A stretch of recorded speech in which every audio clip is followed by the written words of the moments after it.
1962 साली मालेगाव मतदारसंघातून काँग्रेसचे उमेदवार हारून अहमद अन्सारी हे विजयी झाले होते। त्यांना 24,011 एवढी मते मिळाली होती। 1967 साली मालेगाव मतदारसंघातून पीएसपीचे उमेदवार निहाल अहमद हे विजयी झाले होते। त्यांना 21,565 एवढी मते मिळाली होती। 1972 साली मालेगाव मतदारसंघातून काँग्रेसच्या उमेदवार आयेशा हकीम या विजयी झाल्या होत्या। त्यांना 36,848 एवढी मते मिळाली होती। 1978 साली मालेगाव मतदारसंघातून जेएनपीचे उमेदवार निहाल अहमद हे विजयी झाले। त्यांना 47,237 एवढी मते मिळाली होती।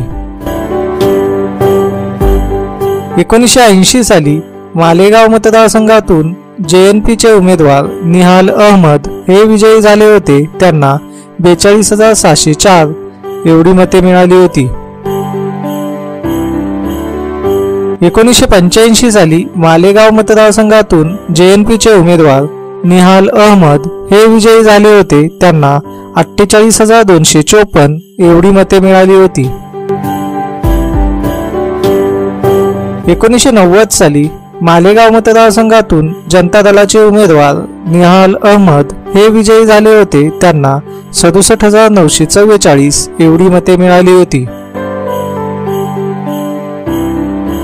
1995 साली मालेगाव मतदारसंघातून जनता दलाचे उमेदवार निहाल अहमद हे विजयी झाले होते। त्यांना 65,221 एवढी मते मिळाली होती। 1999 साली मालेगाव मतदारसंघातून काँग्रेसचे उमेदवार रशीद शेख हे विजयी झाले होते। त्यांना 74,433 एवढी मते मिळाली होती। 2004 साली मालेगाव मतदारसंघातून काँग्रेसचे उमेदवार रशीद शेख हे विजयी झाले होते। त्यांना 80,579 एवढी मते मिळाली होती। 2009 साली मालेगाव मध्य मतदारसंघातून जेएसएसचे उमेदवार मुक्ती मोहम्मद इस्माईल खालिक हे विजयी झाले होते। त्यांना 71,157 एवढी मते मिळाली होती। 2009 साली मालेगाव बाह्य मतदारसंघातून शिवसेनेचे उमेदवार दादाजी भुसे हे विजयी झाले होते। त्यांना 95,137 एवढी मते मिळाली होती। 2014 साली मालेगाव मध्य मतदारसंघातून काँग्रेसचे उमेदवार आसिफ शेख हे विजयी झाले होते। त्यांना 75,326 एवढी मते मिळाली होती।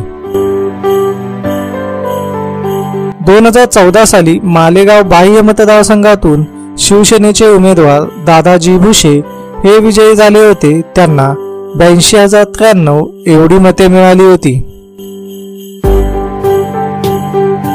2019 साली मालेगाव मध्य मतदारसंघातून एमआयएमचे उमेदवार मोहम्मद इस्माईल अब्दुल खालिक हे विजयी झाले होते। त्यांना 1,17,242 एवढी मते मिळाली होती।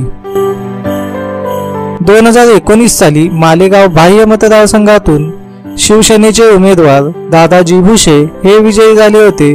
त्यांना 1,21,252 एवढी मते मिळाली होती।